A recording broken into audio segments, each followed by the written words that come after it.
our trust and our faith in Him. That's definitely been this year, that's for sure. So it's my privilege to bring forth Brother Bruce, who's going to continue in speaking on Christian privilege past. Christian privilege past. Brother Bruce.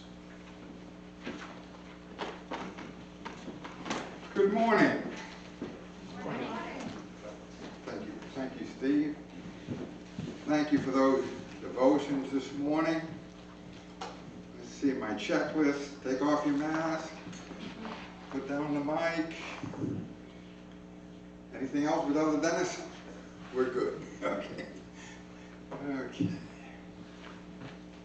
Well, it's great to see you all this morning. You know, there seems to be a lot of discussion today about white privilege in the United States and around the world.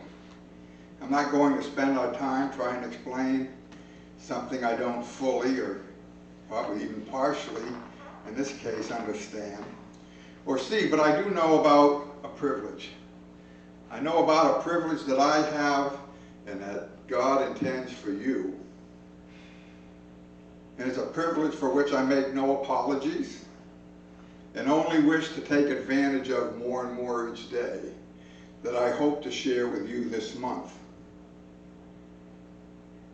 That's our Christian privilege.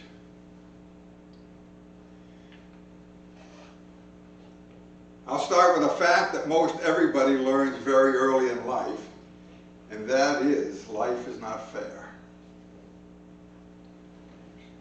Go by any play field or school grounds and you're sure to hear some, probably many kids shouting, "That's not fair."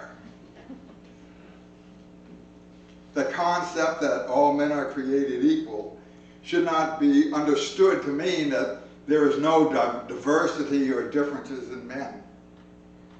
We are all alike in many ways, and yet we are all individually unique. There is no one exactly like you. I have 3 siblings. We have the exact same background and physical heritage, and yet we are so different, each one of us. And our differences give each of us advantages or disadvantages depending on the situation. Let me give you an example. You've probably noticed I have a severe hearing disability. When in my 20s, at the height of my physical prowess, I was tested, and in the high frequencies, I had 10% hearing in the good ear and 5% in the other. And I can tell you confidently that it's not improved in the last 50 years. Yet in some situations, it's an advantage. Sherry? It helped me to concentrate on one thing at a time, to focus and zero in on one thing. Many would say it gave me a huge advantage when I was young. Because when I came out of high school at that time, all able-bodied young men who were not in college were drafted into the military. And at that time, it meant the rice fields of Vietnam. My 10% hearing wasn't enough to pass the physical. So my point is that advantage and disadvantage often changes with situations. Let me direct our attention to Moses. In Exodus 4, where we find that God has called Moses after 40 years as a shepherd for his father-in-law in the land of Midian, after having fled Egypt, a known and sought-after murderer, God comes to Moses and tells him that he has heard the cries of his people, and he's going to set them free, and Moses is going to lead them out of Egypt. Moses has been gone for 40 years. To say Moses is hesitant or reluctant or not quite sure this is such a great idea would be a massive understatement. But have you thought, how does one who knows God tell him, no, that's crazy. Anybody would be a better choice than me. How do you tell God that? Well, you do it very carefully. And if you're like me, you have found yourself in that situation where you felt obligated to point out to God some very obvious reasons why his directives is not the best choice that he might make in this particular situation.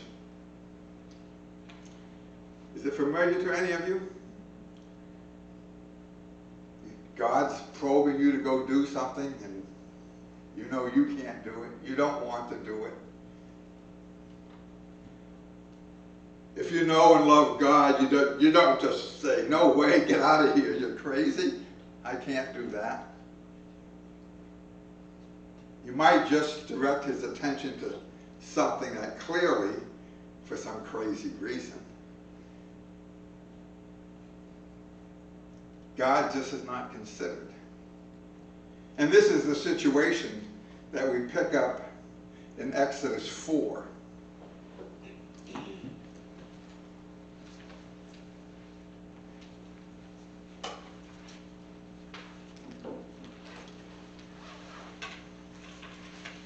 Exodus 4, we're going to read verses 10 to 17.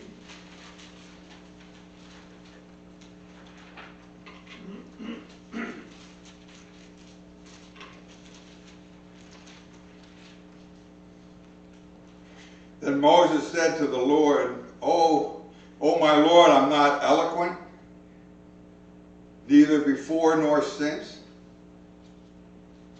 You have spoken to your servant, but I'm slow of speech and I'm slow of tongue. So the Lord said to him, Who has made man's mouth? Or who makes the mute, the deaf, the seeing, or the blind? Have not I, the Lord?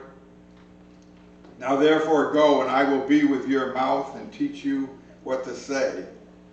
But he said, O Lord, please, send by the hand of whomever else you may find, you may send. So the anger of the Lord was kindled against Moses, and he said, Is not Aaron the Levite your brother? I know that he can speak well. And look, he is also coming out to meet you. When he sees you, he will be glad in his heart. Now you shall speak to him and put the words in his mouth, and I will be with your mouth and with your mouth and with his mouth. And I will teach you what you shall do. So he shall be your spokesman to the people, and he himself shall be a mouth for you, and you shall be to him as God. And you shall take this rod in your hands, with which you shall do the signs.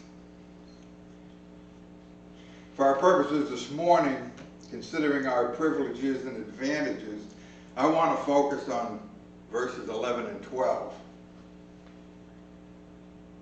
And the Lord said to him, Who hath made man's mouth? And who maketh the dumb or deaf or the seeing or the blind? Have not I, the Lord?